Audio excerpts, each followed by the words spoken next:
Il y a quand même 2 grosses nouvelles en dedans de 24 heures dans le monde de la sécurité et de la police à Montréal. Entre autres, hier, Fadi Daguerre a répondu à des questions des citoyens. Et aussi, on a vu aujourd'hui dans la presse la fusillade dans Côte-des-Neiges. La policière n'a jamais tiré sur le civil, selon les informations qui ont été récupérées par la presse. Et pour en parler, notre collègue qui a multiples chapeaux, courtier immobilier, ancien policier, bientôt agriculteur. Oui, bien sûr. Il s'agit de Yannick Parent. Oui. Bonjour. Yannick Parent, on a beaucoup parlé de cette histoire-là. Non, mais c'est vrai, pour ceux qui ne te connaissent pas, tu es un véritable ancien policier. Oui, Tu connais ça de l'intérieur. Écoute, j'ai fait ça pendant 23 ans de ma vie. Ben oui. 23 ans, puis j'ai porté beaucoup de chapeaux aussi dans cette ancienne vie-là. Ouais. Dans cette émission-ci, on a parlé abondamment de cette fusillade dans Côte-des-Neiges et cette policière qui avait été jugée très sévèrement. Ça t'avait touché. Et là, visiblement, quand Marc parle de la presse, c'est qu'on apprend ce matin qu'elle n'a pas tiré sur un civil et un innocent. Non, elle n'a pas tiré sur un civil et un innocent. Puis ça vient encore plus. Moi, j'ai vu la réaction à M. Daguerre, à Fadi ce matin. À l'émission d'Alex Dubé. À l'émission d'Alex Dubé. Très bonne entrevue, soit dit en passant. Mais écoute, moi, ça vient me chercher parce que c'est un message, sans faire un mauvais jeu de mots, c'est un message à tous les mauvais gérants d'estrade ou tous les commenteurs de statut Facebook qui ont pris parole rapidement, qui se sont défoulés, en fait, qui sont allés, parce que tu te souviens, Isabelle, j'ai eu une information très proche du dossier qui me disait que cette policière-là était même victime de menaces, là, puis j'espérais que c'était pas une information fondée, mais ça venait d'une source sur son lit d'hôpital, d'une source qui était fiable. Alors, tous les gens, on a le jugement facile des fois, puis ça, la morale de l'histoire, il faut toujours attendre la conclusion de l'enquête, l'analyse de la scène, tout ce qui peut être fait dans un contexte comme ça, avant de porter un jugement. Bon, mais en même temps, Yannick Parent, qui, le moindrement de bonne foi, peut penser qu'elle aurait tiré... Volontairement. Que c'est tout ça, je veux dire, ça ne peut être qu'un accident. Il faut être de mauvaise foi pour penser à autre chose. Ouais, mais... Que ce soit arrivé ou pas, ben là, évidemment, ça, l'enquête le dit, puis tu vois. Mais, je veux dire, entre toi et moi, là, quelqu'un qui fait comment on sait bien, c'est parce que en partant, la police, je l'aime pas. Là. Ouais, ça ne peut être que ça, c'est la mauvaise foi. Ben, la mauvaise foi, puis souviens-toi, Marc, il y a beaucoup de choses qui avaient été mises en perspective. Tu sais, la formation des policiers, puis elle était stressée, ça fait pas longtemps qu'elle était policière, puis elle a réagi trop. Moi, j'ai beaucoup entendu, c'est sûr, elle a réagi trop vite. OK, mais ça demeure un accident, ça, je veux dire. Ça demeure un accident, exactement. Puis comme tu dis, c'est un jugement de valeur qui, au moment des événements, oui, OK, tout peut s'enligner vers ça, mais on a la preuve aujourd'hui que c'était pas ça. Mais personne n'aurait fait mieux. Puis en même temps, en situation de danger, même si elle avait tiré, même si elle l'avait touché, on aurait pu comprendre quand même dans la situation actuelle. Ben, c'est plate ce que je vais dire là, puis au risque de heurter des gens qui vous regardent et qui vous écoutent, mais pour avoir fait ce job assez longtemps, pour savoir dans quel contexte tu peux arriver avec le stress aussi et tout ça, ça aurait pu arriver effectivement. Tu as 100% raison. Puis une enquête d'1 an, 2 ans serait venue avec des conclusions à savoir si c'était justifié ou pas d'avoir tiré, mais en quelque part, quand tu te retrouves dans une situation comme ça, avec une fraction de seconde pour réagir, alors que cette fille-là, je le rappelle, s'est fait elle-même tirer, là. Elle aurait pu en mourir de cette intervention-là. Puis écoutez, souvenez-vous, le gars est en haut, le suspect, quand ils sont arrivés, il était déjà descendu, il s'enlignait vers les bureaux de probablement Pornhub. Oui. Alors, écoutez, il faut imaginer ce que ça aurait pu être aussi, cette intervention. Oui, puis son collègue qui s'effondre au sol devant elle et continue, elle s'enfuit pas. Il y en a qui auraient pris la poudre d'escampette, puis on aurait pu comprendre aussi, mais elle est restée droite et solide. Les réseaux sociaux aussi, on se rend compte qu'avec les courtes vidéos qui circulent, on peut leur faire dire ce qu'on veut à ces images-là. Oui, puis c'est ça aujourd'hui, la réalité des réseaux sociaux qui est très, très dérangeante, puis particulièrement dans le domaine policier. Moi, j'ai vu naître ça. Quand j'ai commencé là-dedans, il n'y avait pas de Facebook, il n'y avait pas de YouTube, il n'y avait pas ça. Là, les vidéos des gens qui filment les policiers se sont installés. Je dis pas que c'est pas correct en quelque part, parce que, moi, j'ai vécu un peu la fin de l'ancienne garde policière avec l'ancienne mentalité en l'absence de la Charte des droits et libertés de la personne.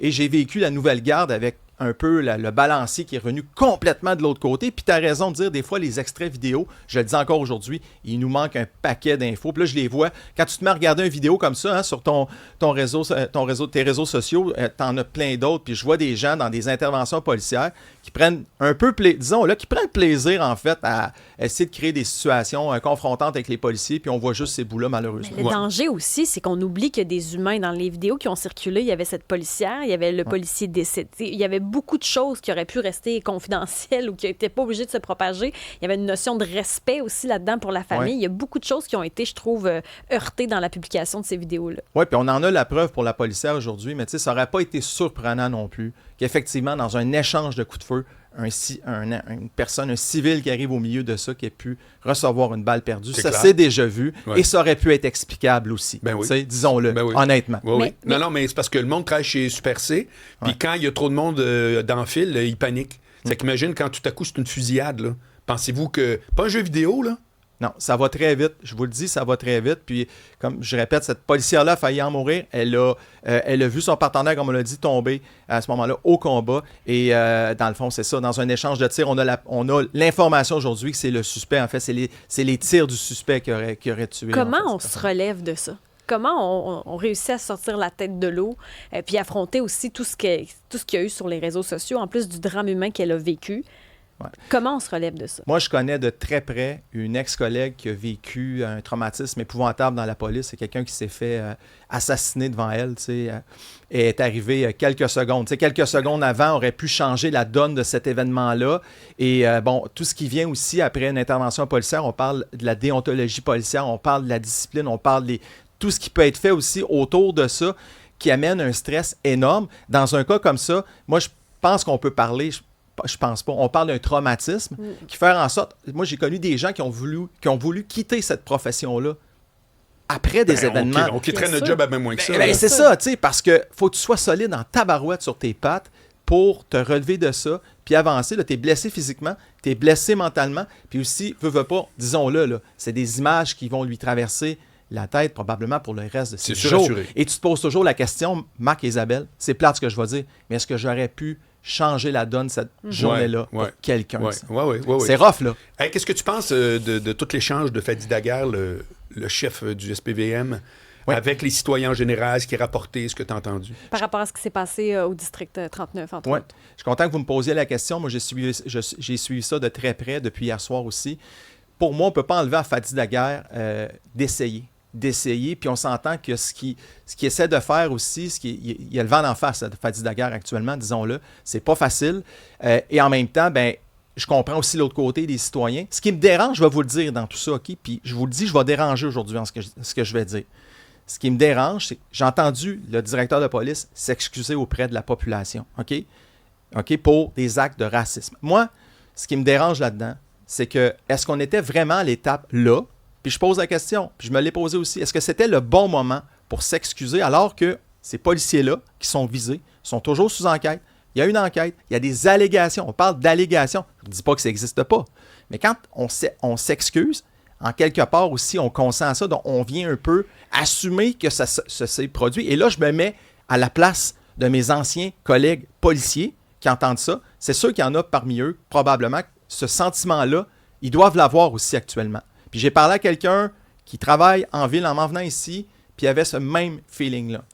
Qu'est-ce que tu veux dire? Bien, c'est un mix d'émotions. C'est que, oui, on s'excuse, c'est correct. C'est certain qu'il a dû survenir en quelque part, à un moment donné, des actes de racisme à Montréal. Je veux dire, ça peut faire partie des choses qui arrivent dans n'importe quelle ville, y compris Montréal. Mais quand tu t'excuses à ce stade-ci, moi, j'aurais peut-être aimé entendre des excuses au terme d'une enquête dûment complétée, avec des conclusions, des preuves à l'appui. Puis je ne blâme pas Fadi, parce que je le sais, je le connais personnellement en passant, de mon ancienne vie. Je ne le blâme pas. Je trouve qu'il fait un excellent travail. Je me suis juste posé cette question-là par rapport à ça. Est-ce que c'est d'éviter justement un débordement que tout de suite dire hey, on fait amende honorable, on va changer les choses? Est-ce que c'est pas une stratégie d'affaires publiques? Moi, je pense, je l'ai vu faire. Comme je dis, je n'ai pas la prétention de lui... je veux pas lui mettre des mots dans la bouche, mais je pense qu'effectivement, il y avait comme... sans dire que c'est une stratégie, c'était de bon augure de le faire à ce moment-là, alors qu'il y a des citoyens, tu sais, j'ai entendu plein de choses, et là, je vous amène sur un autre terrain. J'ai entendu, exemple, moratoire au niveau des interpellations dans la volonté de certains citoyens qui se sont présentés au micro. Oui, je sais. Alors là, moi, hier, j'ai partagé le statut de votre collègue Richard Martineau, qui est un commentaire reçu par l'ancien policier Stéphane Wall, d'un policier sur le terrain qui disait que... Anonyme, bien sûr. Anonyme, qui parlait de désengagement policier, parce que vous savez, il y a toujours deux côtés à une médaille. Mm-hmm. Alors, moi, la question que je me pose actuellement, comment les policiers à Montréal-Nord font au quotidien pour travailler puis être capables d'interpeller des suspects puis arrêter des bandits? Parce que ceux qui profitent le plus d'une crise comme ça, disons-le haut et fort, c'est les bandits. C'est les gangs de rue, ceux qui, à tous les jours, font des choses... D'autant plus que, pour l'avoir dit en début, quand il y avait eu la fusillade, on était en onde, d'autant plus que vivre en sécurité à Montréal, ça n'a pas de couleur. Il n'y a pas une famille d'Haïtiens ou de Marocains qui dit c'est assez le fun, mes enfants à soir, je sais pas s'ils vont se faire poignarder. Ça n'existe pas. Non. C'est juste les bandits qui font comme ah ben, regardons ça, on va passer dans les mailles du filet. Alors, t'as entièrement raison. Alors, eux, présentement, sont morts de rire. Parce que en fait, il y a moins. Tu sais, c'est pas que les policiers font plus leur travail, mais mon statut Facebook hier m'interpelle énormément parce que j'ai plein d'anciens policiers qui ont commenté pour dire Yannick, c'est vrai, c'est véridique, ça passe à droite, on tourne la tête à gauche parfois, on veut pas voir, on n'intervient pas. Ça se voit C'est déjà. concret. Ça, Moi, OK. Moi, quand j'ai quitté, là, c'était déjà commencé. Et là, présentement, les policiers qui sont là présentement ou qui viennent de prendre leur retraite me disent tous, écoute Yannick, Tu on sais n'en quoi le pouvait défi? M'a dire c'est quoi le défi de Fadi Daguerre? Ouais. Pour qui j'ai un grand respect, ceci étant dit. Ouais. C'est que d'un côté, il gère quelque chose que personne veut, qui s'appelle du racisme dans mon organisation. Je dis organisation, penses-tu que c'est juste la police? Il y en a partout. Il y en a les familles. Il y en a... Pardon. Je te dis pas que c'est cool. Bon. Il faut qu'il gère ça. Par contre, le défi, c'est qu'en même temps, il faut pas que tout à coup qu'ils disent... Je vais même résumer encore plus clairement. C'est A ou B, OK? A, je comprends. B, je veux rien savoir. A, il faut pas qu'il y ait le plus possible, il faut pas qu'il y ait une culture puis qu'il y ait de racisme dans la police. B, faut pas paraître raciste. Non, non, non, non. Ça, si tu parais raciste mais que tu arrêtes des bandits, c'est pas mon problème. Comme citoyen, moi, je veux que ça soit en ordre puis que quand je sors dehors, j'en ai pas de problème. Fait que tu comprends-tu la différence? Ben oui. Différence fondamentale entre je m'organise pour que les éléments racistes ne soient pas dans mon organisation et je capote pas à dire faudrait donc que je passe jamais pour un raciste. Ouais, peut-être des fois, tu vas passer pour un raciste parce que tu fais un job. Ben, t'as raison. C'est le prix, c'est plate. Puis je suis exactement à la même place que toi, puis c'est son défi. Puis je suis d'accord, je pense, puis je le dis haut et fort, je pense qu'à Montréal, j'ai entendu toutes sortes de choses. Certains qui appelaient à la démission de Fadi Daguerre. Écoutez, donnez-lui le temps. On ne vire pas un bateau, on ne résout pas un conflit aussi majeur que ça en quelques semaines. On a besoin de temps. Puis tu as raison, lui, la ligne est mince en tabarouette. Il faut qu'il trouve l'équilibre entre les deux. Puis ça se peut que quand tu interviennes, les bandits sont pas fous. Là. Ben voyons. Quand tu interviens auprès de bandits, là, c'est pas rare, les policiers vont se faire dire ben oui, écoute, on sait bien. Tu Ben oui. t'es raciste. Ben oui, ben oui. T'es raciste. Fait que c'est là que certains policiers, quand ils vont analyser que c'est tout ce que ça peut avoir comme inconvénient d'intervenir, vont dire écoute, peut-être que je le ferai pas. Puis ça, pour tous les autres citoyens qui veulent être protégés, là, il y a un danger. Fadi Daguerre, il veut pas ça C'est non ça. plus. On dit la même affaire. C'est vrai que la ligne est mince dans on veut pas de désengagement des policiers, mais tu dis, Yannick, il y en a déjà. Ouais. D'un autre côté, s'il y a vraiment une forme de racisme au sein de certains, tu veux essayer de Ben, on corriger dit le que la tir. ligne est mince. La réalité, c'est que j'ai une job à faire, puis who cares? Le gars, il est noir, brun, vert. Mais c'est pas tout le monde que ça. Non, tu sais, je comprends, mais je veux visiblement, dire, il y a un non, mais cadre. la ligne n'est pas si mince. Après, dans le concret, c'est plus subtil. Mais si tu dis, moi, là, je suis là pour... C'est parce que, c'est quoi la vocation de la... Moi, j'ai répété ça tout le temps, là, je vous leur dire. Mais en C'est même pour temps- Non, attends une minute. Pour qui elle travaille, la police? Ah, ben oui. Ben non, mais te exactement. le dire, elle travaille pour moi. Ouais. Sais-tu pourquoi? Je suis un citoyen de Montréal, Voilà. je contribue à ma communauté, puis personne n'appelle 911 à cause de Marc Boilard. La police, elle travaille pour moi. Quand je dis pour moi, pour tous ceux comme moi, blancs, noirs, marocains, je m'en cogne.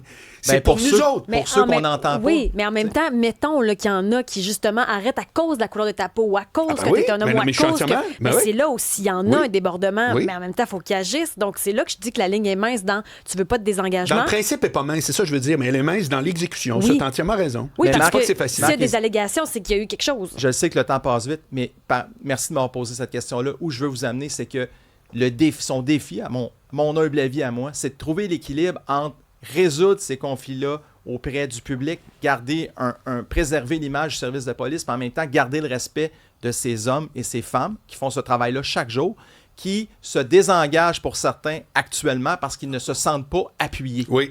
Alors ça, c'est ce qui L'appui, c'est revient important. tout le temps. Ils ne sont pas appuyés légalement et pas appuyés par leur patron, malheureusement. Je te suis. Merci, Yannick Voilà. Morin. Bonne journée. Salut.